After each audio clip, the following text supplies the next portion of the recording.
내년도 예산안 여야의 긴 대치 끝에 국회를 통과했습니다.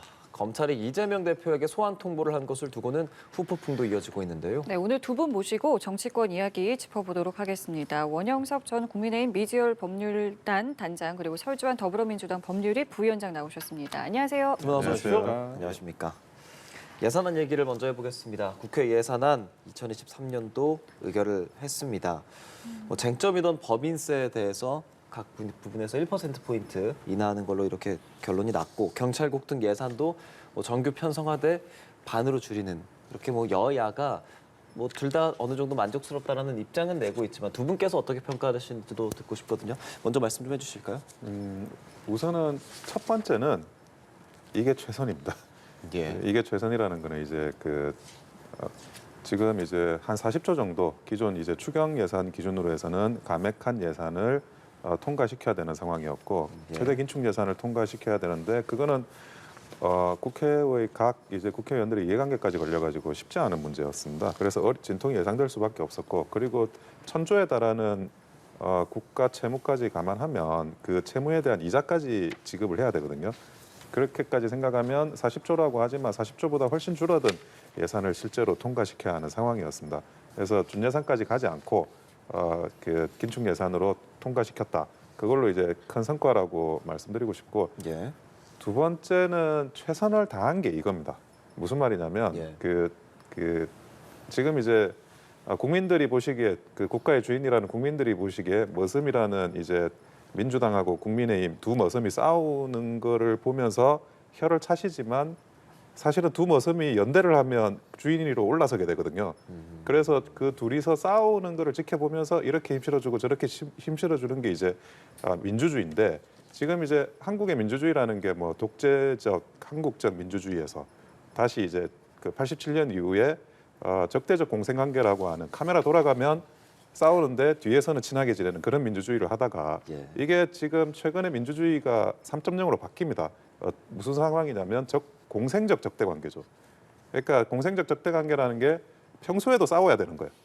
진짜 싸우다가 뭐 상황에 따라서 합치는 그 상황으로 지금 바뀌고 있는데 대통령실의 이제 불만 윤석열 대통령은 이런 상황을 보면서 네. 조금 더 싸워서 원하는 걸 가져와야 되는 게 아니었냐라는 불만이 있을 수 있어요.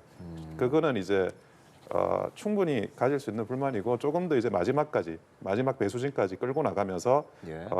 윤석열 대통령의 그런 철학이 반영된 예산안을 받을 수 있는 여지는 있었다고 저도 생각을 해요. 근데 결국 이제 좋은 게 좋은 거지라는 막판에 서면 서로 이제 어느 정도 대결 국면을 진정시켜야 된다라는 상황까지 가서 이제 이런 협의가 이루어지는 건데 예. 아마 여기에 대해서 윤석열 대통령은 이게 자기가 생각하는 것과는 다르다는 생각을 분명히 할 거예요. 이 네. 다르다는 생각이 앞으로 차후에 어떻게 이제 전국에 반영이 될지 그거는 좀 주의해 볼 포인트입니다. 예. 최선을 다했다, 최선이었다라는 생각한다고 하셨는데 부위원장께서도 같은 생각하십니까? 네, 일단은 일단 늦었지만 그래도 합의가 된 부분 그리고 과거에는 예를 들어서 그 12월 31일 날 통과되기도 하고 그렇거든요. 예, 예. 네, 그런 경우도 있었어서 거기까지 닿지 않은 부분은 상당히 저는 긍정적으로 평가를 합니다. 그리고 이제 여야가 특히 국민의힘과 그다음에 민주당이 함께 이런 합의안에 중재안에 도달했다는 부분 그리고 최종까지 또 수정안을 거쳐서 합의가 됐다는 부분은 상당히 저는 그 정치력은 상당히 높게 평가하지만은 대통령실의 어떤 정치력의 미숙함 그러니까 어찌 보면 합의된 예산안에 대해서 다시 대통령실의 어떤 대변인 논평을 통해서 불만을 가지는 부분 예. 이런 부분들은 좀 끝까지 좀 개운치 않은 모습이었다라고 생각을 하고 예. 지금 대통령실의 저는 민생 예산 민생 예산을 챙기지 못했다. 저는 그 부분 이해할 수 없어요. 국민의힘 보도 자료를 통해서 보더라도 어저께 예산안 통과 이후에 나온 보도 자료를 보면 민생 예산 잘 챙겼다고 했어요. 근데 왜 대통령실이 민생 예산을 못 챙겼다고 합니까? 저는 그 부분에 대해서 지금까지 예산안이 늦어진 부분도 솔직히 말해보면 국민의힘의 어떤 주호영 원내대표의 책임보다는 전 대통령실이 더 크다고 봐요. 항상 예. 원내대표가 이 부분에 대해서 합의안을 가지고 어떤 중재안을 가지고 가면 계속 거부를 하고 그렇기 때문에 저는 지금까지 늦어지는 원인도 대통령실에 있다고 보지만은 어떤 이런 부분에 있어서 최종적으로 의회가 국민의힘과 그다음에 민주당이 이런 부분을 넘겨서 합의를 했다라는 부분은 그래도 높이 평가하는 부분입니다. 예. 자, 다음 이야기 넘어가겠습니다. 특별 사면 대상에 이명박 전 대통령 그리고 김경수 전 지사가 포함된 것으로 알려졌습니다. 일단 김 전 지사의 경우에는 가석방 불원서를 내면서 원치 않는다라고 했는데 네. 어쨌든 이제 포함이 된 것으로 알려졌거든요. 민주당의 반발은 거세고요. 좀 어떻게 보셨습니까? 그러니까 이게 제일 처음부터 이제 본인의 의사를 조금 더 존중해 주셨으면 좀 낫지 않았을까 싶습니다. 어찌 보면 이명박 전 대통령에 대한 어떤 그 들러리 서기밖에는 안 되거든요. 어떤 뭐 형식적인 균형을 맞춘다.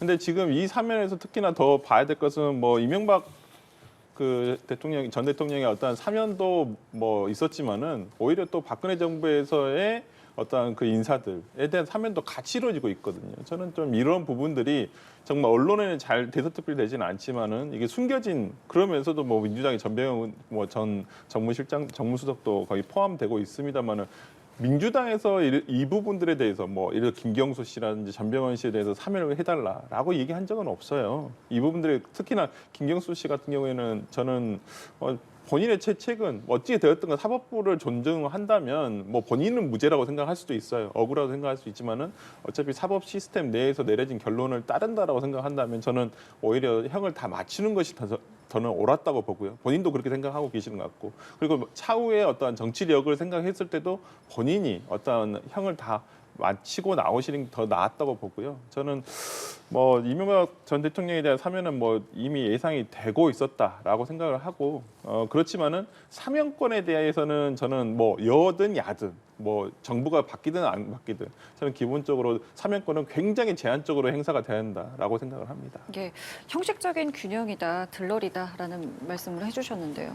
근데 그 사면의 가장 중요한 목적은 국민 통합입니다. 그거를 형식적인 들러리라고도 표현할 수는 있겠지만 최소한의 균형을 맞추지 않을 수는 없어요. 근데 이제 그 민주당 측에서는 MB와 그 김경수 지사를 대칭해 놓고 이제 그거를 그 국민 통합이나 아니면 들러리라고 하는데 예.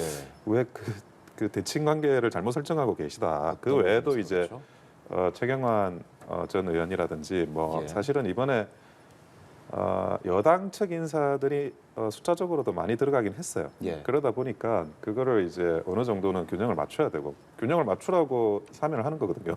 국민 통합을 하라고. 그러니까 그게 반대 쪽 카운터파트로 선정되는 과정에서 이제 뭐 전병헌 전 의원이든 또 김경수 의원이든 김경수 의원은 지금 형이 집 끝나지 않았음에도 불구하고 지금 사면을 하는데 예. 물론 이제 MB 케이스가 있지만 이명박 대통령은 어쨌든 전 대통령을 하셨던 분입니다. 이게 민주당에서는 그 임기를 놓고 봤을 때 15년과 5개월이라는 그 차이를 계속 집중하고 있거든요. 지금 이제 제가 여기서 조금 사례를 들면 원유철 전 대표가 지금 이제 그 임기 그 형이 다 끝나지 않고 김경수 지사하고 같은 날 선고 받으셨어요. 물론 이제 가석방을 얼마 전에 했지만 그분도 사면 복권의 대상에 들어가지 못했고 그리고 이제 홍문종 전 사무총장도 지금 이제 판결이 확정됐고 형을 살고 있는데 그 사면 복권 대상에 들어가지 못했어요. 그러니까 그분들하고 비교를 하면 오히려 예를 들어 원유철 전 대표하고 비교를 하면 김경수 지사보다는 원유철 전 대표가 더 사면 복권에 더 맞는 분이세요. 이분 또 5선 의원을 예. 하셨으니까 원내대표 하셨고. 근데 그거를 이제 자꾸 이제 MB하고 자꾸 붙이려고 하는 이명박 전 대통령하고 이렇게 붙이려고 하는 프레임 짜기에서 이렇게 비교가 들어가고 있지 않나 하는 생각을 가지고 있습니다. 예. 사실 민주당에서는 이제 김경수 전 지사가 피선거권이 한 2028년 5월인가까지 지금 제한이 되는 걸로 알고 있거든요. 그렇게 되면 뭐 총선, 대선 이런 출마는 당연히 좀 불가능할 거고 민주당 속내도 좀 복잡할 것 같습니다.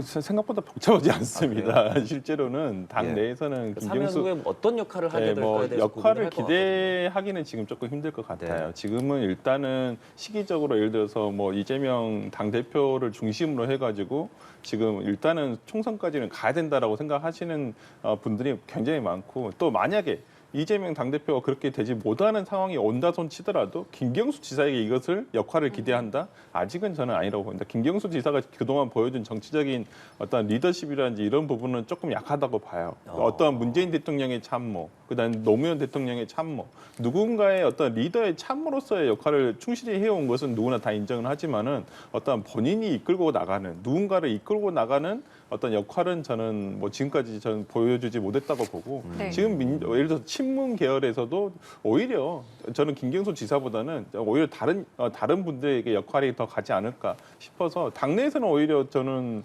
저희들끼리 만나더라도 어떤 김경수 지사에 대한 역할론을 기대하는 얘기는 전 별로 해본 적은 없는 것 같습니다. 그렇습니다. 네. 결과적으로 지금 일단 김경수 지사는 본인이 어떤 생각을 하고 있든 사실은 이제 무죄를 주장하고 있기 때문에 뭐 필요 없다라기보다는 그렇죠. 그렇게 얘기하고 있는 거잖아요. 그렇습니다. 그러니까 아까 원 변호사님께 얘기해 주듯이 이명박 대통령과 이렇게 전 대통령과 이걸 비교를 왜 하냐?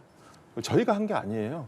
여권에서 이분 사면을 해주려고 보니까 예. 원포인트 사면 해주기 너무 그렇잖아요. 예. 그러니까 그나마 이제 민주당 쪽에서 가장 조금 그래도 비중 있는 인사라고 한다면 지금 현재로서는 김경수 전 지사밖에는 없고 그렇기 때문에 뭐 사면할 사람이 별로 없어요. 그만큼 죄를 저지른 사람도 별로 없다는 얘기고. 이게 뭐 본인의 의사와 상관없이 국무회의 의결되면 28일에 바로 석방되는 겁니까? 그렇죠. 이게 거부권이란 게 없으니까 어떤 이걸 통해서 뭐 소송을 한다거나 그럴 수도 없는 내용이고 그렇기 때문에 어차피 뭐 나오시겠지만은 본인의 어떤 정치력 저는 뭐 당장 어떤 정치력을 기대한다기보다는 이제 차후에 있을 총선에서의 어떤 그 특히나 이제 김경수 지사가 가지고 있는 어떤 정치적 영향력이 가장 센 곳이라고 하면 PK 지역 아니겠습니까? 네. 그렇다고 한다면 지금 민주당으로서는 지난 대선과 지방선거 때 지난 총선보다도 훨씬 못한 그 비중이 많이 줄었거든요.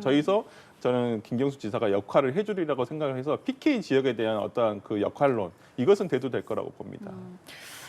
이번에는 민주당 이재명 대표 이야기 해볼게요. 성남 FC 의혹으로 이제 검찰의 소환 요구를 받았는데 발언이 점점 강해지고 있습니다. 대통령 가족 소환 이야기까지 했는데 수사 형평성 문제를 좀 거론했거든요. 네. 어떤 생각 갖고 계세요? 일단 가장 먼저 얘기를 드리고 싶은 것은 지금 도이치모터 사건 재판 지금 진행되고 있지 않습니까? 권오수 회장 등 일당 등에 대해서. 그렇죠. 지금 구형까지 이루어진 상황이고 그런데 거기 재판에 지금 언론을 보도된 바에 의하면 증인 신문 과정에서 김건희 여사라든지 그다음에 그 모친인 최은순 씨가 직접적으로 오히려 이 주가 조작에 가담을 했다라는 어떤 그러한 정황들이 드러나고 있단 말이에요. 그런데도 불구하고 검찰에서 오히려 검사가 무슨 말을 했냐면 재판 단계에서 최은순 씨가 직접 이렇게 하지 않았냐라고 하는 녹취록을 제시를 하자 지금 부를 수가 없는 상황이다. 쉽게. 이런 말까지 검사가 했다는 거예요. 당시 공판에서. 저는 이런 부분에 있어서 민주당으로서는 그러면 어떻게 생각하겠습니까? 대통령 가족에 대한 수사는 다 이렇게 무죄가 되거나 아예 뭐 불송치가 되거나 무혐의다라고 되고 거기에 반해서 민주당 쪽에 이재명 지금 뭐 당대표와 관련된 수사들은 정말 주구장창 하고 있지 않습니까? 그런 부분에서 물론 뭐 죄가 있으면 거기에 따라서 절차대로 수사를 받고 죄를 받는 것이 당연합니다. 그렇지만은 그것도 어떤 수사의 균형성이라는 게 있어야 되는데 너무나 혹독하다라고 얘기를 할 수밖에 없는 상황이고 실제 성남 FC 사건 한번 저는 이 수사의 경위를 다시 한번 왜 부당하다고 생각할 수밖에 없는지를 말씀드리면 처음에 이 사건에 대해서 이재명 지금 당대표가 시장 시절부터 수사를 받았던 사건이에요. 예. 그래서 계속 무혐의가 났던 사건이에요. 그러니까 누구나 생각을 해볼 수 있어요. 내가 똑같은 일을 가지고 계속 계속 수사가 되고 수사가 되고 무혐의 이렇게 됐는데 이제 와서 왜 정권이 바뀐 이후에야 나를 이렇게 또 유죄라고 인정을 한다는 듯이 이게 기소를 하려고 하느냐라는 부분에 대해서 불만을 가질 수밖에 없어요. 그리고 이 성남 FC 사건 제일 처음에 이재명 당대표가 목적이 아니었었습니다. 처음에 수사의 목표가 어디였냐면 이 광고비를 가져와서 그것을 나눠 가진 인센티브를 가지고 이것이 횡령 아닌가 이것부터 수사가 된 거거든요. 근데 그 부분 다 무혐의 처리가 됐습니다. 근데 이제 안 되니까 이 부분에 광고비를 받은 부분이 어떤 정치적 이득을 뇌물이라고 보고 지금 기소를 하려고 하는 것이거든요. 그렇기 때문에 지금 이재명 당대표로서는 당시 지자체장으로서 어떤 그 어쩔 수 없이 떠안게 된 성남 FC 당시에 원래는 통일교 재단이 운영을 하던 성남 일화였어요. 그것을 이제 시가 받아들이면서 재정 충당을 위해서 노력을 한 것뿐인데 이걸 가지고 와서 어떤 뭐 그래서 직접적으로 돈을 받은 것도 아니고 성남 FC가 광고비를 유치한 것을 가지고 자신의 정치적 이득을 뇌물이다라고 얘기를 하는 부분이 억울할 수밖에는 없다라고 하는 것입니다. 그러니까 지금 말씀하신 정치적 이득 이 부분, 그러니까 제3자 뇌물 공여죄를 입증하는 게 사실은 쉽지는 않을 것 같긴 한데 지금 검찰은 어쨌든 소환을 요구를 했고요. 이재명 대표는 계속해서 반발을 하고 있습니다. 지금의 상황 좀 어떻게 보시는지요? 이 부분 관련해 가지고 이제 뭐 박지원 전 대표가 그 검찰에서 무혐의를 받았다라고 잘못된 이야기를 하고 계시던데 경찰에서 무혐의로 불송치가 됐고 그 불송치를 이제 검찰이 들고 있다가 박정아 성남지청장이 이거를 뭉갠 의혹을 가지고 지금 이야기가 되고 있는 거지 검찰에서 무혐의를 받은 적은 없습니다. 그 말씀 하나 드리고 싶고 예. 두 번째로는 이제 그 성남 FC가 사실은 이 축구 팬들은 아시겠지만 굉장한 명문 구단입니다. 우리나라 그 1부 리그에서 한 7회 우승했고요. 그런 명문 구단인데 그 성남 FC 두산 사건이 성남 FC 그 이 후원금 사건 네. 해가지고 그 시점이 언제냐면 2015년이에요.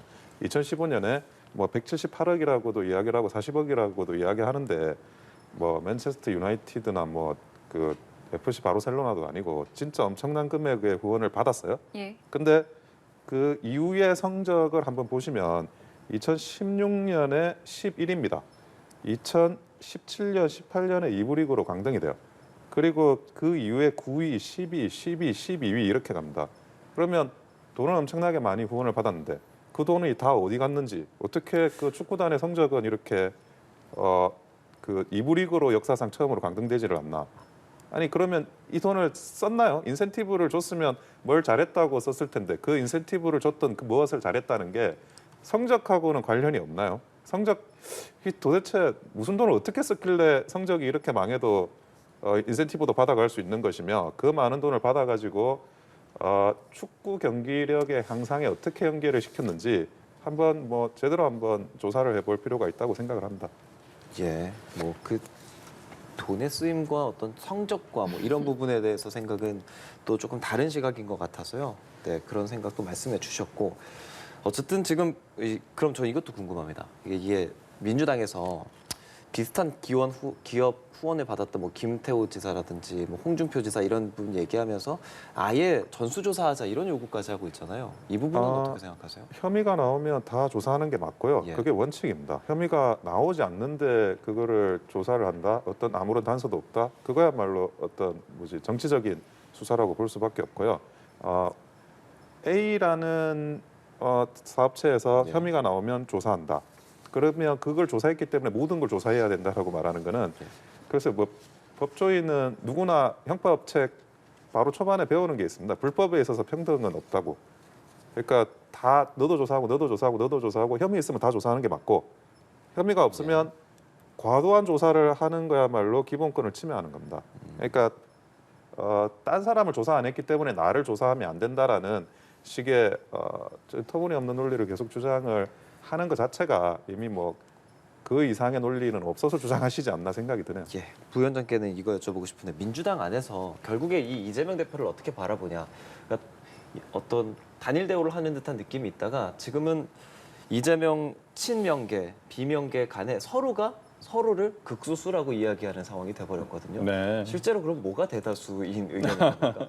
그러니까 저도 뭐 여기저기 여쭤도 보고 뭐 생각도 들어보고 합니다만은 실제 지금으로서는 어떤 검찰의 어떤 저도 당초에는 어떻게 예상을 했었냐면 야당의 대표를 피의자로 소환을 하는 부분이 그렇게 쉬운 결정은 아니라고 봅니다. 예. 그렇다고 한다면 여러 가지 지금 뭐 가장 뚜렷하게 지금 4개의 혐의에 대해서 하나는 지금 기소가 돼서 재판을 가고 있고요. 그다음에 선거법 위반 사건. 근데 나머지 3개가 뭐 대장동, 그다음에 이 지금 성남 FC 사건, 그다음에 이제 하나가 갑자기 기억이 안 나는데 하여튼 세 가지 더 있는데 그 부분에 대해서 어찌 보면 한 번에 정리를 해서 한 번 이렇게 오지 않겠느냐. 한 번에 불러서 한 번에 좀 한 다음에 어차피 이 부분에 대해서 기소 안 할 거 아니잖아요. 예를 들어서 이재명 대표 불러서 소명을 한다고 한들 이 부분에 대해서 기소를 하지 않겠다라는 결정이 날 것 같지는 않아요. 근데 지금 일단 검찰은 이제 수사의 진행 속도를 조율하지는 않는다는 이야기를 하고 있잖아요. 네, 뭐 그러니까 어떤 부분을 조율하지 그러니까 않는다. 이게 각각의 수사로 각각의 지금 수사에 대해서 진행이 그러니까 되고 물론 있으니까요. 그렇게 할 수도 있는데 어찌 예. 보면 한 번에 불러서 하는 게 낫지 않을까라고 예상을 했었어요. 근데 지금 어찌 보면 검찰에서 시작을 한 거예요. 그쵸. 성남 FC 건으로 일단 먼저 하겠다라고 예. 한다면 그러면 이제 이재명 당대표 입장에서 어떻게 생각을 해야 되냐면 이 부분에서 조사가 된다고 한들 기소하지 않을 것인가. 이미 어느 정도 나머지 사람들의 어떤 부분들은 진술이라든지 뭐 본인들이 증거를 확보했다고 하니까 그 부분에 대해서는 이미 수사가 이루어졌으리라고 보고 예. 마지막으로 불러서 이 부분 한번 맞춰보고 그러니까 이것이 맞는지 안 맞는지에 대해서 얘기를 한다라고 하는 것인데 뭐 이재명 대표가 이 부분에 대해서 과거에 경찰 조사를 안 받았던 것도 아니고 똑같은 내용을 얘기를 했다라고 저는 보이거든요. 그렇다고 한다면 이재명 대표가 이렇게 하나의 사건의 건건마다 다 소환에 응해야 될까?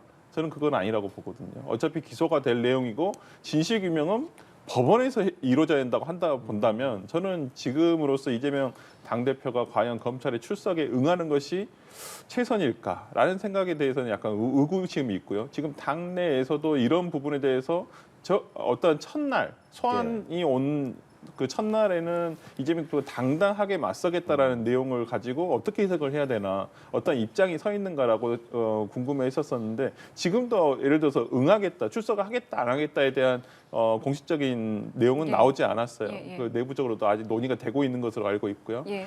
그렇지만은 어떤 지금 당 내에서는 출석에 응하는 것이 옳지 않다. 오히려 검찰의 어떤 부당한 수사에 오히려 이 부분이 계속 걸릴 수가 있다. 그러니까 검찰도 제1야당 대표에 대한 소환에 있어서 신중함과 어떤 예의를 갖출 필요가 있는 거예요. 예를 들어서 뭐 아직 죄가 입증된 건 아니지 않습니까? 그냥 의심을 받고 있는 사람에 불과한 것인데 오히려 지금에 와서 정말 뭐 팩스로 보내고 물론 다 전화를 해서 미리 조율을 하려고 했었겠죠. 아예 없었다는 내용은 아닙니다만은 했죠. 이 부분에 대해서는 조금 더 언론에 나올 필요는 없지 않겠습니까? 조율한 다음에 이 부분이 조율이 안 되면 그때 예를 들어서 언제 이건 다시 우리가 이건 그러면 공표를 할 수밖에 없다. 대표실에 그런 내용을 전달할 수도 있다고 보고요.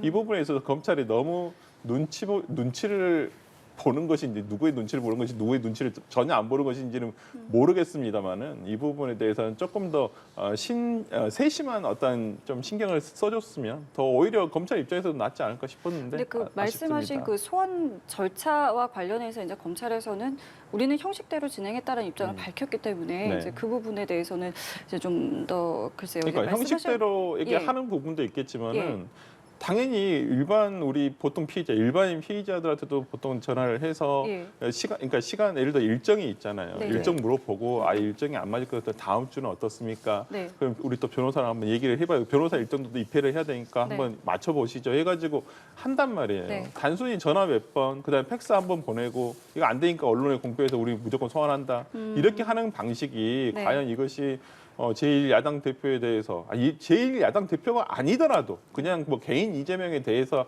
하는 것이더라도 이것이 과연 적절한 방법이었나라는 부분에 대해서는 조금 의구심이 있습니다. 그럼 아까 얘기하셨던 그 기소가 이제 기성사실화됐기 때문에 소환을 할 때마다 응하는 것이 맞는가에 대해서 생각을 하신다고 했는데 근데 이제 검찰이 그 9월 달에 선거법 위반 혐의로 소환 통보했을 때 불응하고 서면 조사를 했던 것처럼 진행을 할 수도 있지만 네, 문제는 이제 체포 영장을 신청했을 때 이 부담이 이제 국회로 넘어가게 되잖아요. 맞습니다. 이때 매번 건건마다 이게 넘어갔을 때 국회 그리고 당이 갖게 되는 어떤 부담에 대해서도 저희가 좀 생각해 볼 수 있는데 어떤 입장 가지고 갈 것 그러니까 같으세요? 검찰이 그렇게까지는 안 했으면 하는 바람인데 네. 제가 봤을 때는 일부러라도 하려고 하는 것도 보여요. 선택지가 두 개니까요. 체포 동의안을 일단 해서 이거 부결될 걸 뻔히 알면서도 일단은 민주당으로서 그럼 여기서 그걸 가결을 해주겠습니까? 말이 안 되는 얘기죠. 근데 이게 한 번으로 끝나지 않을 수도 있으니까요. 맞습니다. 그렇기 때문에 이 부분에 대해서 검찰에서도 명확하게 어떻게 해야 되겠지만 뭐 그냥 하나의 뭐 사건마다 다 소환 불응하면 체포 뭐 동의서 보내고 이런 식으로 할 수는 없다 이 말이죠. 저는 그런 부분에서는 좀 검찰에서 저는 안 했으면 좋겠습니다만은 지금 검찰은 예. 그런 생각은 없는 것 같아서 좀 안타깝습니다. 검찰 어떻게 나올 거라고 보세요? 사실은 약간 이게 주의해서 볼 점이 하나 뭐가 있냐면 예. 지금까지 남욱, 정진상, 유동규, 김용 쭉 왔잖아요. 대장동으로. 실제로 예. 이재명 대표를 소환하는 거는 성남 FC 건이에요. 그렇죠. 예, 그러니까 대장동 건이 아니고 성남 FC 건으로 예. 소환 조사를 시작한 거예요. 예. 네. 이거는 이제 성남 FC 건을 뒤로 지금 돌려놓은 거거든요. 예, 그러니까 이재명 대표 입장에서는 이걸 어떻게 해야 되는지의 문제가 굉장히 곤혹스러울 거예요. 자, 소환을 받아야 되냐, 소환을 받지 않아야 되냐. 네. 소환을 안 받으면 바로 이제 대장동 건으로 구속영장이 청구가 될 거예요. 소환 불응을 했으니까. 예. 그러면 체포동의안으로 바로 넘어가거든요. 그렇죠. 근데 성남 FC 건으로 소환해가지고 나가게 되면 출석하게 되면 자동으로 대장동 건의 출석도 안 나갈 명분은 또 없어져요. 그러니까 적절히 이제 검찰에서는 그 성남 FC 건을 소환을 여러 가지 이제 그 구속이나 이런 체포동의안 국회의 여러 가지 사정을 보고 아마 이 소환의 타이밍을 잡아 나가지 않았나 하는 생각은 가지고 있습니다. 근데 사실은 누구든지 피의자는 검찰에서 소환하면 가야 됩니다. 안 갈 수 있는 사람은 없고. 근데 그동안 이제 이재명 전 대표가 그 전에 이제 공직선거법 관련한 문제도 결국 서면으로 대체했지 소환에 응하지는 않았었잖아요. 예. 예, 그것도 이미 1회 그런 전례가 있고 거기에 대해서 이제 야당 대표로서 어찌 보면 예우를 갖춘 거죠. 그것도 서면 조사를 받은 게. 근데 네. 지금 와가지고 뭐 형식을 갖췄냐 어쨌냐 하는 거는 글쎄요. 이미 뭐 과도하게 야당 대표로서의 그 입장을 배려를 하고 있는 과정이기 때문에 그 문제를 민주당이 따져 먹는 거는 적절치 않다고 생각합니다. 예. 부위원장님께 민주당 상황 하나 더 여쭤보고 싶은 게요. 네. 노웅래 의원이요. 체포 동의안 보고됐잖아요. 네. 본회의에서. 민주당 안에서 진짜 이 노웅래 의원에 대해서 어떻게 생각하고 있을까? 노웅래 의원 본인은 부결을 계속 호소하고 있는데 네. 과연 당내 의원들도 부결에 동참을 해줄 것인가? 이거 궁금하거든요. 이 부분에 대해서는 조금 기류가 변화는 있는 것 같습니다. 예. 처음에는 아무래도 이제 금품 수수기 때문에 이 부분에 대해서 개인 비리 아니냐라고 그러니까. 생각했던 부분이 있었던 것 같습니다. 그렇지만은 어떤 본인이 의원들에게 친전을 보내서 본인의 어떤 억울함에 대해서 이 얘기를 하고 있고요. 실제 이제 제가 이 자택 수색을 할 때 현금 3억원이 나올 때 제가 자택 수색 당시에 입회를 했던 변호사라서 정확하게 알고 있는데 예. 조금 억울한 부분이 있으세요. 그러니까 처음에 압수수색 영장에서 어떤 압수물에 대한 우리가 쭉 이렇게 써져 있습니다. 근데 거기에 제일 처음에 뭐가 있었냐면 현금에 대해서는 줄이 그어져 있었어요. 삭제 처리가 돼 있었어요. 그러니까 현금은 당초에 압수물에 포함되지 않았던 거예요. 왜? 제가 봤을 때는 검찰에서는 이 돈이 노웅래 의원에게 왔다가 다시 갔거나 다시 되돌아갔거나 지금 노웅래 의원에게 이 불법 자금과 관련된 현금이 있지 않다는 것을 알고 있었어요. 이미 진술을 받아서. 그래서 처음부터 압수물에 이 불법 자금 현금이 아예 압수물에 없었어요. 근데 이제 갑자기 압수를 하다 보니까 현금이 나오게 됐고 이 부분에 대해서 의심을 하게 돼서 지금 압수를 해 간 거라고 보거든요. 근데 금액도 맞지가 않아요. 일단은 6천만 원인데 그중에 뭐 흘러갔을 것이다. 저는 그렇게 보지 않고 지금 검찰에서 나중에 나온 얘기는 띠지가 있는데 그것이 맞지가 않아요. 연도가. 그렇기 때문에 단순히 돈이 있었기 때문에 신고를 하지 않은 부분에 대해서는 명백하게 본인도 인정하고 계세요. 그 부분에 대해서는 잘못을 했다는 부분을 네. 정치자금법 위반은. 근데 지금 말씀드리고 있는 금품수수, 불법 금품수수과 뇌물에 대한 부분. 그리고 지금 제가 수사 진행 사항을 변호인 측으로부터 들은 바에 의하면 어떤 모든 게 다 조사를 했는데 대가성이 없다는 진술이 지금 거의 다 해당 공무원, 그다음에 이 관련된 보좌관 다 했기 때문에 저는 이 부분에 있어서는 노웅래 의원이 다소 조금 본인이 말씀하신 대로 억울한 부분이 있다고 봐요. 그렇기 때문에 저는 민주당 의원들이 이 부분에 대해서는 어느 정도 소명이 됐다고 보고 저는 부결이 되지 않을까 싶습니다. 예. 상대당이긴 하지만 이 상황 어떻게 바라보고 계시는지 여쭤보겠습니다. 제가 민주당의 참모라면 노웅래 의원 건은 가결시킵니다. 왜 그러냐면 노웅래 의원이 지금 노웅래 의원 자택에서 가지고 있는 증거 자료가 이제 한국은행권 띠지가 붙어져 있는 거예요. 그게 관봉이라 그러는데 예. 그거는 일반인이 그거를 입수하는 경위가 사실상 불가능해요. 그러면 그 경위가 어떻게 해석되느냐에 따라 가지고 이게 일파만파 퍼지거든요. 문제는 이제 그런 증거물을 관봉 띠지도 떼지 않고 지금 자기 집에 보관을 하고 있었다는 거예요. 근데 예를 들어 노웅래 의원을 부결시켜 가지고 방탄을 하면 다른 사람 전부 방탄을 다 해줘야 됩니다. 이 정도 사안보다 더 심하지 않은 것들에 대해서는. 그런데 노웅래 의원을 일단 가결을 시키면 다른 분들은 정도에 따라 가지고 부결시키거나 가결시키거나 선택지가 생겨요. 근데 이 정도의 어찌 보면 남들이 볼 때는 이거는 굉장히 확고부동한 증거거든요. 이렇게 확고부동한 증거를 가지고 있어도 방탄을 한다. 그러면 그 전략적인 어떤 초이스가 불가능해져 민주당이. 그런데 그러면 민주당의 이재명 대표는 어떻게 생각할 거냐? 이재명 대표 입장에서는 노웅래 거는 가결시키고 자기는 부결시켜 주는 게 본인이 할 수 있는 가장 최선의 방법이라고 생각을 할 겁니다. 그거는 이제 지금 그 특수위부에서 이정근 정부 총장 건으로 다른 이제 의원들까지 수사를 하고 있는데 그분들이 만약에 자기 집에 한국은행 띠지가 있는 그런 이제 현금이 있다 그러면 그 띠지부터 떼고 있었을 거예요, 전부. 그러니까 노웅래 의원 가결하더라도 나는 다른 사유를 들어서 부결시킬 수 있다라고 한편으로 생각할 수 있고 그래서 이게 여러 가지 정황상 노웅래 의원은 가결을 하는 게 민주당을 위해서 더 낫습니다. 알겠습니다. 저희 두 분 이야기는 여기서 마무리 짓겠습니다. 지금까지 원영섭 전 국민의힘 미디어 법률단 단장, 설주환 더불어민주당 법률위 부위원장과 함께했습니다. 오늘 말씀 고맙습니다. 말씀 잘 들었습니다. 감사합니다.